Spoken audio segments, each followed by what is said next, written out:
اگرچہ اپنے اس خط میں تو مرزا صاحب نے دعوے کی تجویز کو بظاہر رد کیا اور ایک عاجزی کا اظہار کیا، لیکن معلوم ہوتا ہے کہ کچھ عرصے کے بعد حکیم نور الدین کی یہ تجویز انہیں پسند آئی اور بالآخر انہوں نے مسیح مسیح ہونے کا دعویٰ اور اعلان کر ہی دیا۔ سن 1891 میں مرزا صاحب کی کتاب فتح الاسلام شائع ہوئی، جس میں انہوں نے اعلان کیا کہ وہ مسیح مسیح اور مسیح موعود ہیں۔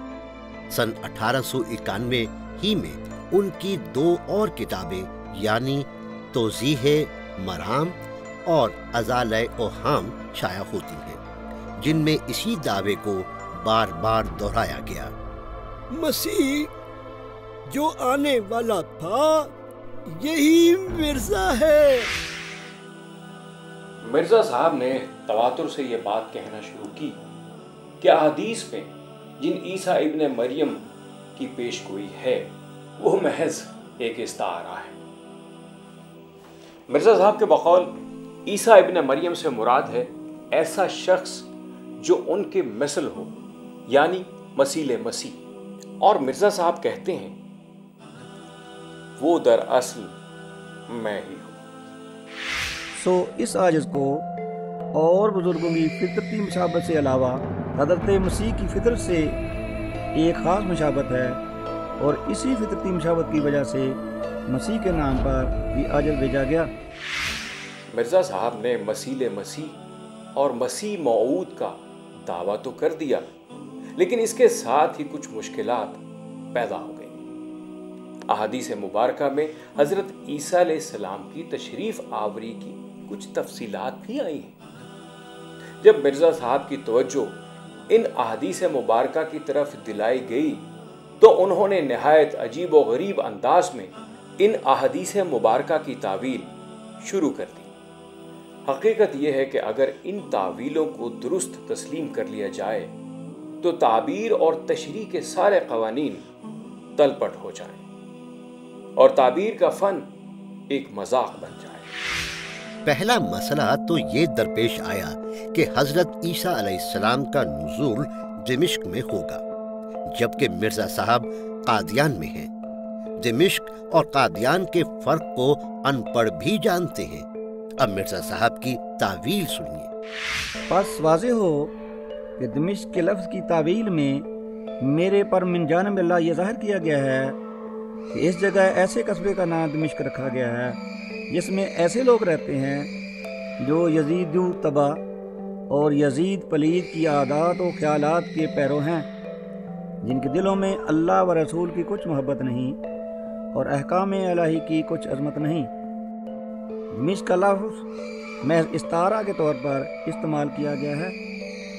تب اس نے مجھ سے کہا کہ یہ لوگ یزید التبا ہیں اور یہ قصبہ دمشق کے مشابہ ہے۔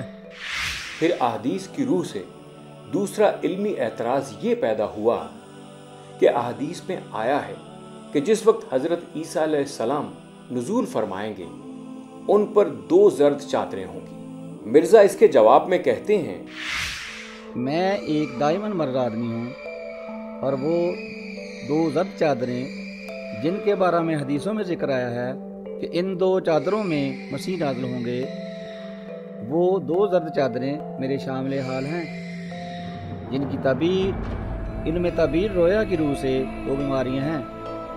تو ایک چادر میرے اوپر کے حصہ میں ہے کہ ہمیشہ سر درد اور دوران سر اور کمی خواب اور تشنج دل کی بیماری دورہ کے ساتھ آتی ہے، اور دوسری چادر جو میرے نیچے کے حصہ بدن میں ہے وہ بیماری ذیابیطس ہے، ایک مدت سے دامنگیر ہے، اور بسا اوقات 100 دفعہ رات کو یا دن کو پیشاب آتا ہے، اور اس قدر کثرت پیشاب سے جس قدر عوارض ذوف وغیرہ ہوتے ہیں وہ سب میرے شامل حال رہتے ہیں۔ تیسرا مسئلہ احادیث میں مذکور دمشق کا منارہ شرقی تھا، جس پر حضرت مسیح علیہ السلام کا نزول ہوگا۔ یہاں مرزا غلام احمد نے دمشق کے لفظ کی طرح اس کی تعویل کی زحمت برداشت کرنے کی بجائے یہی مناسب جانا کہ قادیان کے مشرقی حصے میں ایک مینار ہی تعمیر کر دیا جائے۔ انہوں نے سن 1900 میں اس بات کا فیصلہ کیا اور حسب معمول مینار کی تعمیر کے لیے چندہ شروع کر دیا، لوگوں کو ترغیب دی اور 1902 میں اس مینارے کا سنگ بنیاد بھی رکھ دیا۔ اگرچہ اس مینارے کی تکمیل ان کی زندگی میں نہ ہو سکی۔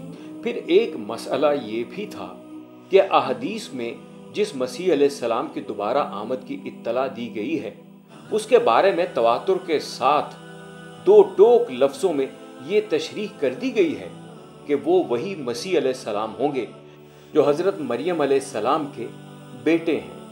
مرزا صاحب نے شروع میں تو ان احادیث کی تعویل اس طرح کی کہ یہاں مسیح کا لفظ مجاز اور استعارہ ہے، نہ کہ حقیقی معنوں میں، لیکن اس تشریح سے لگتا ہے کہ وہ خود بھی مطمئن نہ ہوئے، کیونکہ حقائق تو بہرحال یہی تھے کہ وہ چراغ بی بی کے بیٹے ہیں، نہ کہ حضرت مریم علیہ السلام کے۔ چنانچہ اپنی کتاب کشتی نوح میں لکھتے ہیں، وہ خدا نے براہین احمدیہ کے تیسرے حصہ میں میرا نام مریم رکھا، پھر 2 برس تک صفت مریمیت میں نے پرورش پائی اور پردہ میں نشو و نما پاتا رہا۔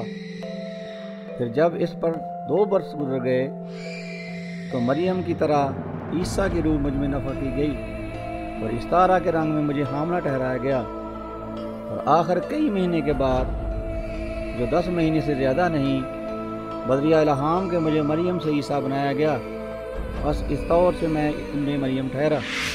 اس طرح مرزا صاحب مسیح مسیح سے جمپ لگا کر مسیح ابن مریم بن گئے، لیکن ان تمام دعووں کے باوجود سن 1900 تک مرزا صاحب ختم نبوت کے عقیدے پر قائم دکھائی دیتے ہیں۔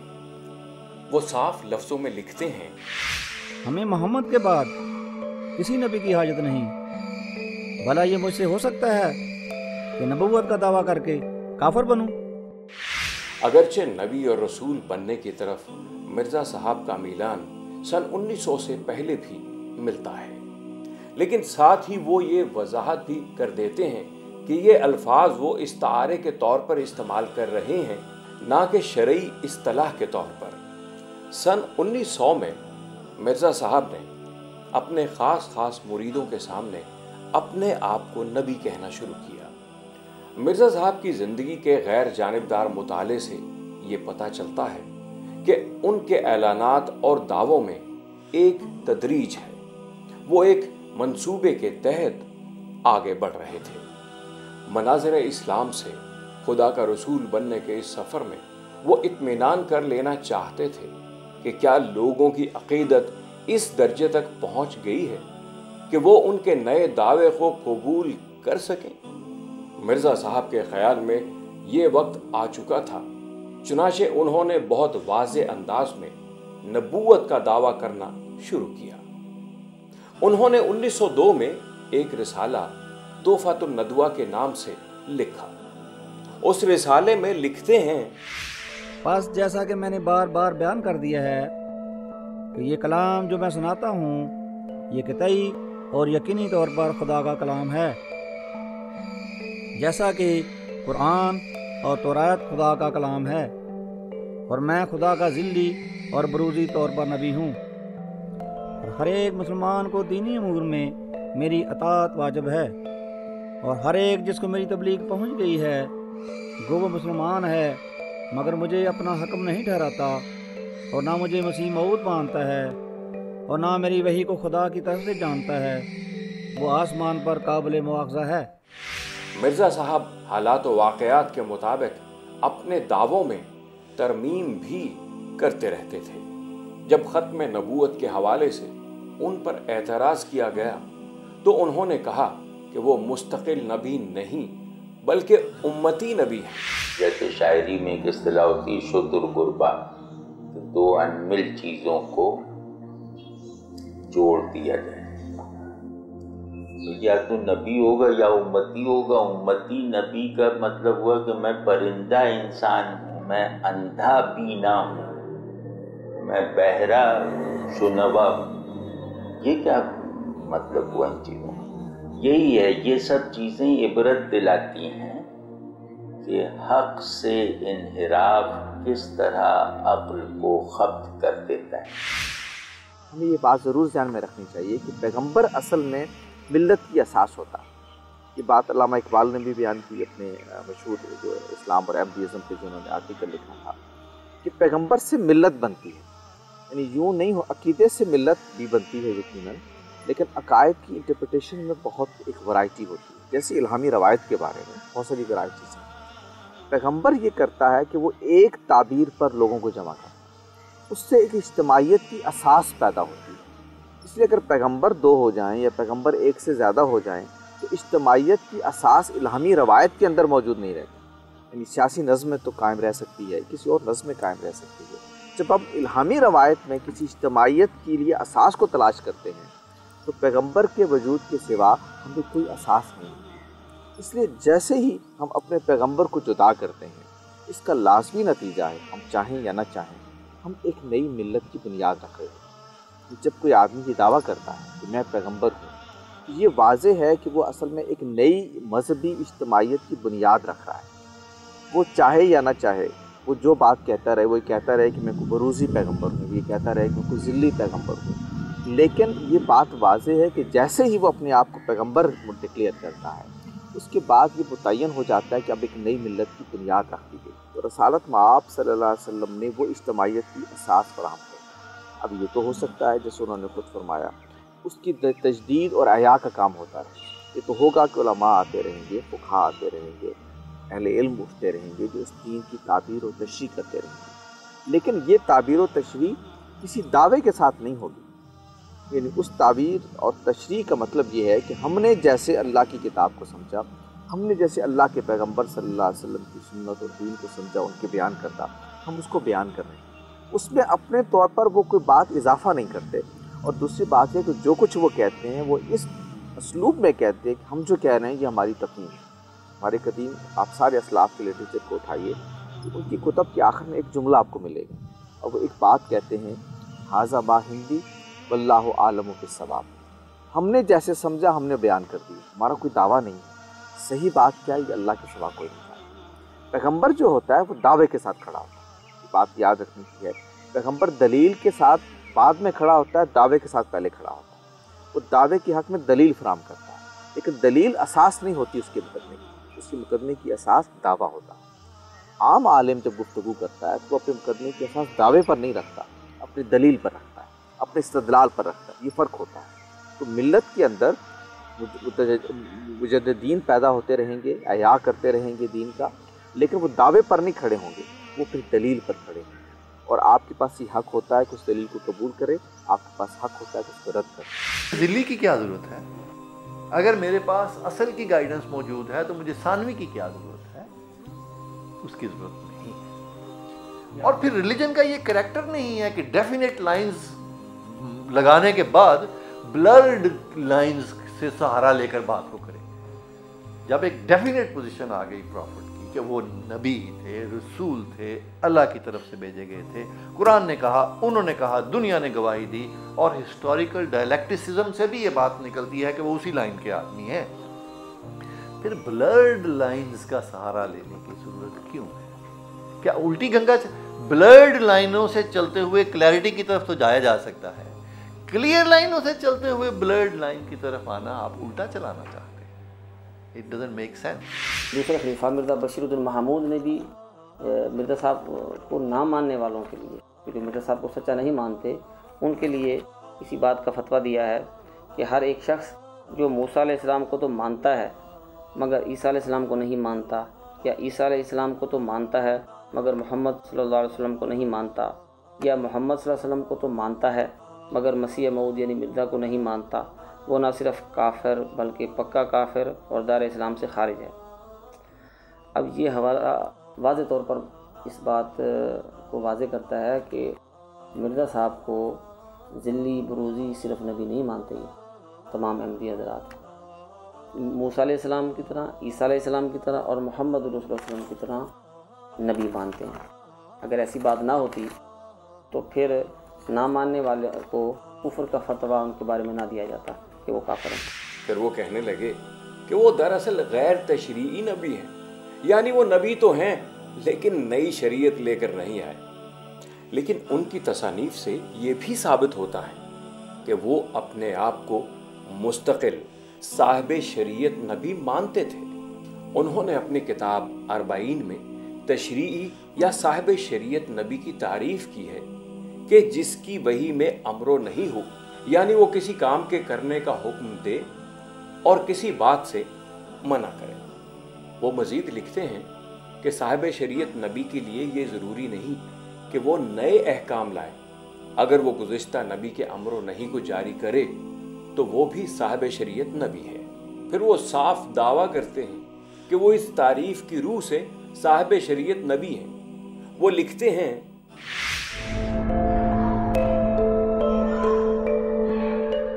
ماں سوا اس کے یہ بھی تو سمجھو کہ شریعت کیا چیز ہے جس نے اپنی وحی کے ذریعے سے چند امر و نہی بیان کیے اور اپنی امت کے لیے ایک قانون مقرر کیا، وہی صاحب شریعت ہو گیا۔ بس اس تعریف کی روح سے بھی ہمارے مخالف ملزم ہیں، کیونکہ میری وحی میں امر بھی ہیں اور نہیں بھی۔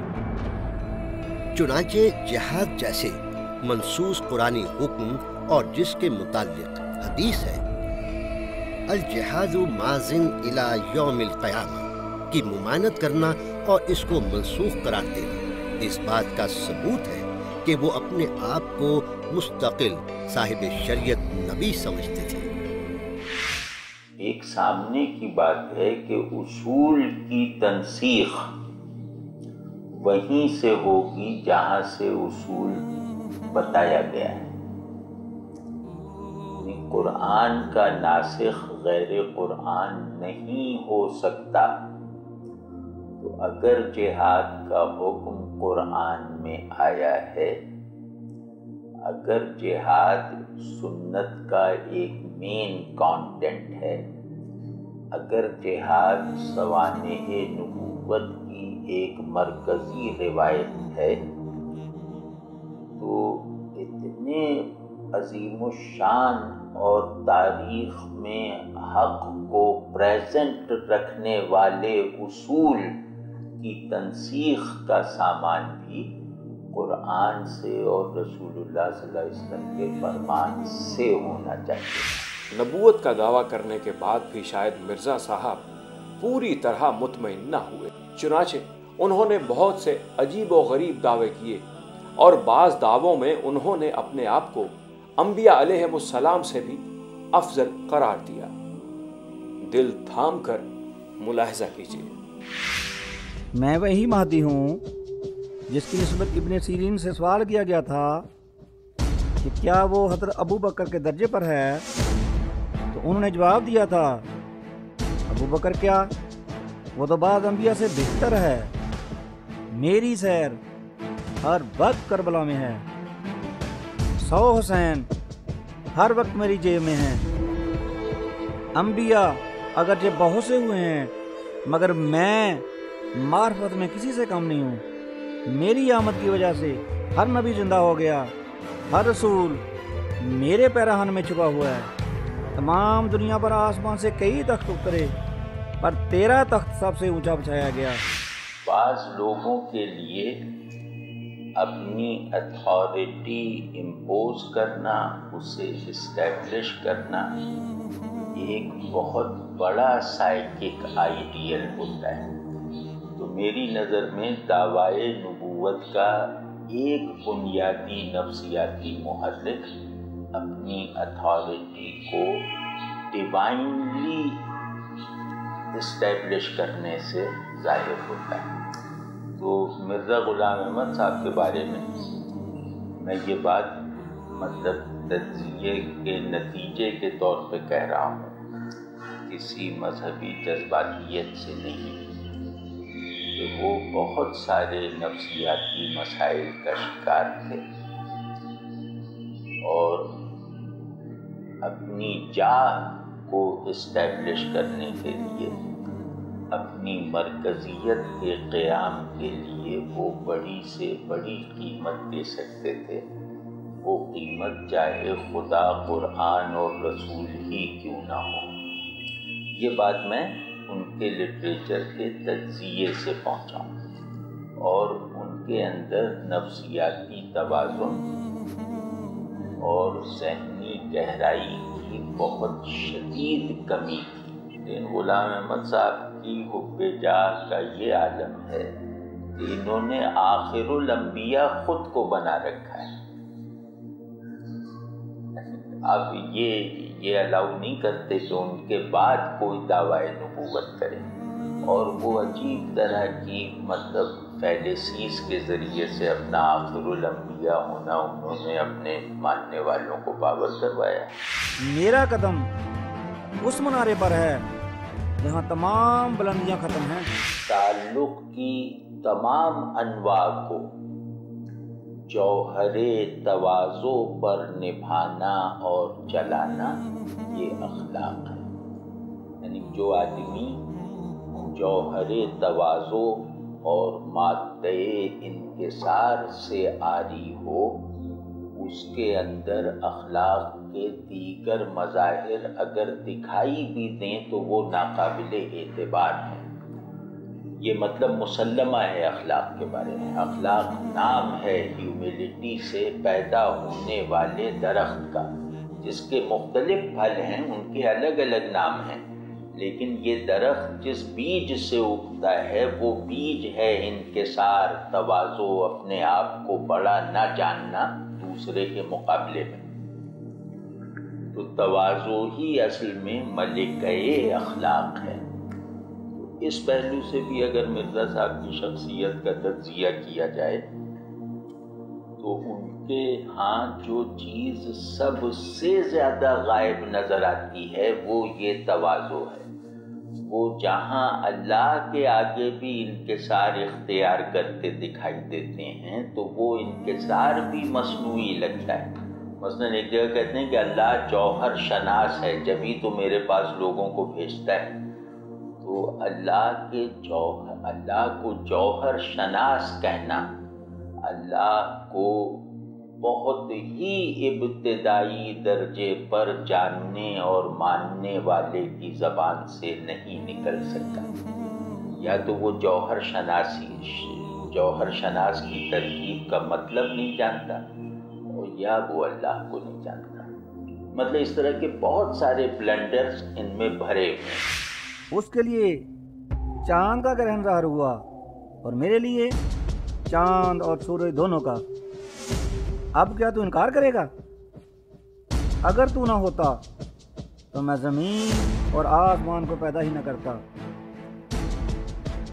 میں آدم ہوں، میں شیس ہوں، میں نوح ہوں، میں ابراہیم ہوں، میں اسحاق ہوں، میں اسماعیل ہوں، میں یعقوب ہوں، میں یوسف ہوں، میں موسیٰ ہوں، میں داؤد ہوں، میں عیسیٰ ہوں، اور آن حضرت کے نام کا مظہر عتم ہوں، یعنی ذلی طور پر میں محمد اور احمد ہوں، میں زندہ علی ہوں۔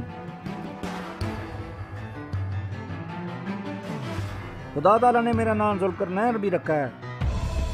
خدا نے بار بار میرے پر ظاہر کیا ہے کہ جو کرشن آخری زمانہ میں ظاہر ہونے والا تھا وہ تو ہی ہے، آریوں کا بادشاہ۔ میں حجر اسود ہوں۔ خدا نے اپنے الہام میں میرا نام بیت اللہ بھی رکھا ہے۔ خدا نے مجھ سے فرمایا، اے مرزا، خدا تیرے ساتھ ہے، تو جہاں کھڑا ہوتا ہے خدا بھی وہاں کھڑا ہوتا ہے۔ میں نے خواب میں دیکھا کہ میں خدا ہوں، اور میں نے یقین کر لیا کہ وہ میں ہی ہوں۔ میرے خیال میں ان دعووں کے نفسیاتی محرکات زیادہ ہیں۔ رسول اللہ صلی اللہ علیہ وسلم کے بعد جو مدعیان نبوت پیدا ہوئے میں ذرا سا سخت لفظ استعمال کروں تو یہ کہنے کی مجھے اجازت دیجیے کہ وہ مذہبی ذہن کے حامل لوگ نہیں تھے، وہ خدا پرستی کے خمیر سے بنے ہوئے لوگ نہیں تھے۔ ان کے کچھ مقاصد تھے اس دعوے کے پیچھے، جو مقاصد بہت دن تک اوجھل نہیں رہے۔ تو وہ مقاصد یعنی ذاتی مقاصد تھے، اور دوسرے یہ کہ اس کا محرک نفسیاتی ہوتا ہے، اس کا محرک علمی نہیں تھا، روحانی نہیں تھا، دینی نہیں تھا۔ یہ تو ہو سکتا ہے کوئی آدمی دینیات میں غلطی کر جائے، اس دین کو سنجیدگی اور سچائی سے مانتے ہوئے بھی وہ غلطی کر جائے، اور وہ غلطی بڑی بھی ہو سکتی، چھوٹی بھی ہو سکتی، لیکن اس دینی روایت میں چلنے کا دعویٰ رکھنے والے کسی شخص کے ذہن میں اس غلط فہمی کا، اس کے ارادے میں اس غلط روی کا، اس کی طبیعت میں اس غلط خواہی کا سرے سے کوئی امکان ہی نہیں ہے کہ رسول اللہ صلی اللہ علیہ وسلم ہر لحاظ سے آخری نبی نہیں تھے۔ آپ صلی اللہ علیہ وسلم کا آخری نبی ہونا مسلمانوں کا توحید جیسا مرکز ہے۔ مسلم امہ کا دائرہ جس مرکزی نقطے کے گرد بنا ہوا ہے، وہ مرکزی نقطہ ختم نبوت ہے۔ مسلم امہ کو اپنی تشکیل کا کوئی بھی سبب نہیں دریافت ہو سکتا ختم نبوت سے دستبردار ہو کر، حتیٰ کہ ہم ختم نبوت کی جگہ اگر توحید باری تعالیٰ کو بھی رکھتے ہیں تو یہ دائرہ ٹوٹ جائے گا۔ ہمارے دائرے کو مکمل، محکم اور مستقل کرنے والا مرکز عقیدہ ختم نبوت ہے۔ جو شخص بھی مسلمان ہونے کے ادعا کے ساتھ ایسا کوئی دعویٰ کر رہا ہے تو اسے غلط فہمی کا لائسنس نہیں ملے گا، کیونکہ یہ غلطی نیچرل نہیں ہے۔ یہ غلطی نماز اور وضو کے مسائل یا توحید کے دلائل میں ہونے والی غلطی نہیں۔ یہ تو ہو سکتا ہے کہ میں توحید پہ دلیلیں دوں، اس میں سبھی غلط ہوں۔ یہ ہو سکتا ہے کہ میں رسالت پہ آرگو کروں اور میرا آرگومنٹ ہی بے اثر اور غلط ہو، لیکن اس سے میرا توحید اور رسالت کے ساتھ تعلق مشتبہ نہیں ہوتا، چیلنج نہیں ہوتا، نگیٹ نہیں ہوتا۔ میں اسی روایت توحید و رسالت کے ایک ماننے والے کے طور پر موجود رہنے کا جواز رکھتا ہوں۔ مجھے کوئی اس دائرے سے نکال نہیں سکتا اتنی بڑی غلطیوں کے باوجود۔ جیسے ہمارے یہاں معتزلہ وغیرہ تھے، انہوں نے بہت اصول میں غلطیاں کی، لیکن انہیں اس دائرے سے باہر نہیں نکالا گیا۔ وہ مسلم روایت ہی کا ایک مکتبہ فکر ہے۔ تو لیکن ایسی غلطی کہ آدمی سمندر پہ کدال چلانے لگے تو اس کو کہا جائے گا کہ اس سے سمندر سے کوئی تعلق نہیں۔ جو مٹی میں تیراکی کرنے کا مظاہرہ کرے اس کے بارے میں یہ کہا جائے گا کہ اس کا زمین سے کوئی تعلق نہیں۔ اسی طرح جو اسلام میں ختم نبوت کے مسلمے میں کوئی گنجائش نکالنے کی کوشش کرے تو اس کے بارے میں یہ کہنا بھی اتنا ہی فطری ہے کہ اس کا اسلام سے کوئی تعلق نہیں، نہ ذہنی نہ ذوقی۔ ان بلند و باند دعووں کے ساتھ مرزا صاحب پوری امت مسلمہ کو جو انہیں تسلیم نہیں کرتی کافر قرار دینے لگے۔ مجھے الہام ہوا ہے کہ جو شخص تیری پیروی نہیں کرے گا اور تیری بیعت میں داخل نہیں ہوگا وہ خدا، اس کے رسول کی نافرمانی کرنے والا جہنمی ہوگا۔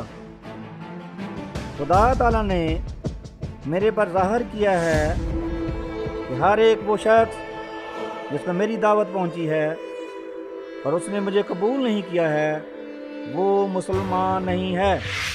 مرزا بشیر الدین محمود اپنی کتاب آئینہ صداقت میں لکھتے ہیں، ہمارا یہ فرض ہے کہ غیر احمدیوں کو مسلمان نہ سمجھیں اور ان کے پیچھے نماز نہ پڑھیں۔ اس طرح بانی جماعت اور بعد میں آنے والے لوگوں نے خود ہی اپنے آپ کو ملت اسلامیہ سے منقطع کر لیا۔ دیکھیں جی، پاکستان جب بنا تھا تو انہوں نے اپنے آپ کو مسلمانوں سے ایک الگ، وہ تو کہتے ہیں جی ہمیں الگ کیا گیا، انہوں نے خود ابتدائی اس بات سے کی، انہوں نے کہا جی ہم ایک الگ مذہب ہے، اور انہوں نے اپنے آفیسرز کے نام بھی لسٹ باؤنڈری کمیشن کو دیے تھے، اور اس میں آرم سروسز کے اندر بھی جو ان کے لوگ تھے، سول سروس کے اندر لوگ تھے، جو ان کی کمیونٹی کی تعداد تھی وہ بھی بڑھا چڑھا کر انہوں نے یہ بیان کی کہ جی ہم نہ ہندو ہیں نہ مسلمان ہیں، ہم ایک الگ مذہب ہیں۔ اور ان کے جو بڑے تھے بشیر الدین محمود صاحب، ان سے کسی نے پوچھا کہ اگر کوئی مسلمانوں میں سے کوئی مر جائے تو اس کے جنازے میں شریک ہونا، ان کا قتل نہیں۔ انہوں نے کہا جی اگر کوئی بچہ فوت ہو جائے جس کو بھی پتہ بھی نہ ہو کہ آپ نے کوئی اعلان کیا ہوا نبوت کا کہ نہیں، انہوں نے کہا کہ یہ مذہب کا معاملہ ہے، یہ سوشل ریلیشن شپ کا معاملہ نہیں ہے، وہ اس میں بھی آپ شریک نہیں ہو سکتے۔ اس قدر سختی، تو اس وجہ سے یہ انہوں نے اپنے آپ کو خود الگ کیا۔ قائد اعظم صاحب کا جنازہ، اس کی تصویریں موجود ہیں جس میں ساری دنیا جنازہ پڑھ رہی ہے، بانی پاکستان کا، جنہوں نے ان کو وزیر خارجہ رکھا تھا، اور یہ جو ہے ایک پتھر سا ہے، اس کے اوپر بیٹھے ہوئے ہیں، وہ تصویر مجھے یاد ہے، بازو اوپر کیے ہوئے گرمی کی وجہ سے۔ تو بعد میں پریس والوں نے پوچھا ان سے کہ آپ جنازے میں شریک کیوں نہیں ہوئے؟ ان کا یہی سمجھ لیں کہ ایک اسلامی ملک کا میں غیر مسلم وزیر ہوں، یا ایک غیر مسلم ملک کا میں مسلمان وزیر ہوں، یعنی اگر وہ مسلمان ہے تو میں نہیں ہوں، اگر میں ہوں تو وہ نہیں ہے۔ اس لیے میں یعنی ایک تہذیبی سلسلے کے اندر ایک پرامن بقائے باہمی کے تحت غیر مسلم بھی جنازوں میں شریک ہو جاتے، کھڑے ہو جاتے ہیں، انہوں نے یہ بھی گوارا نہیں کیا۔